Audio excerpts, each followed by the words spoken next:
Coucou, ba fidèle à la reine Nzinga, ba mbote mingi pa ebozali, eza bongo wabino, la reine Nzinga, moi c'est Makasi Molie Vencedora, moi ça longa bitumba.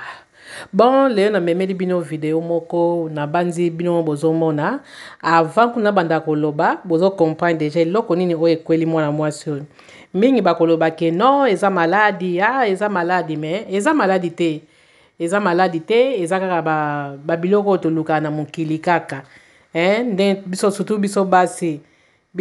babitiatia na biso oyo ekomema biso jour mosu bilonge kokalingama biso vraiment mona elongi nyonso pena donc eziki vraiment ozomona esu ndenge otambola surtout oke mpe na opération ekopesa te nde bozomona elenge mwana mwasi oyo akenda otia bacrayon wana oyo ya mai oyo ya tatouage atie yango mpe malamu akoma na ndako boye abanomona kaka bamiso ebandi kovimba côté wana pe bandi kobimisa déjà ba tofina nde bozomona kaka ezobimisa déjà donc pesaki vraiment passe ya moni vraiment ndenge asala sauté esengaki sikoyo abenga bandeko oyo bazalaki na ndako wana ayebisi bango ke boya bofilme botala ndenge esika na kende na salon ndenge basalinga bofilme yango bokende olakisa bango épreuve ndenge nini basalinga mpona kendaki na elongi ya kitoko na zongi elongi nyonso evimbi donc mwana mwasi aleli vraiment na monoko ya mboka aleli azoluka elongi ne oyo azalaka nango ezonga ezosimba esu te ezosenga sikoyo bakisi soki bakisi nini batia ye mpo ebongisa lisusu yebi ezongisa ye vraiment ndenge azalaki ndenge eza boye kolia ata ebele ekowumela ata mwa 2 semaines bapota oyo ekangama donc eza pasi conseil nga Molie Vencedora alingi napesa bandeko basi tozalaka biso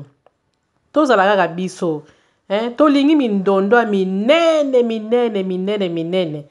tozalaka mpe mwa moke lokola mibali ko mibali bakipa na bango te bango bakataka suki na bango azwi kaka mandefu na ye esili toboyi teke toza basi me basalela biso mpe bacrayon okoki mpe kozwa mpe crayon na yo bien odesine mpe omona mpe pesi mpe kitoko lokola moto atie tatouage nzoka otie na yo mpe yango te me biso sikoyo tolukaka kaka tokende otia bya biloko so omoni ke moninga atie yo mpe kosenga kaka ke non ndenge obimi kitoko nga mpe nakende otia yango donc toza bilandalanda biso basi yango mwe bilongi na biso ezobeba noki po basi mosusu nde bazalaka wana sapoudre batambolaka te po bamisusu mpe apart kutu batatouage oyo bamisusu na baproduit omoni kaka moninga te nkomi kaka éclair yo mpo olingi kaka okoma lokola ye ntango mosusu mpo oza na te na yo ya kitoko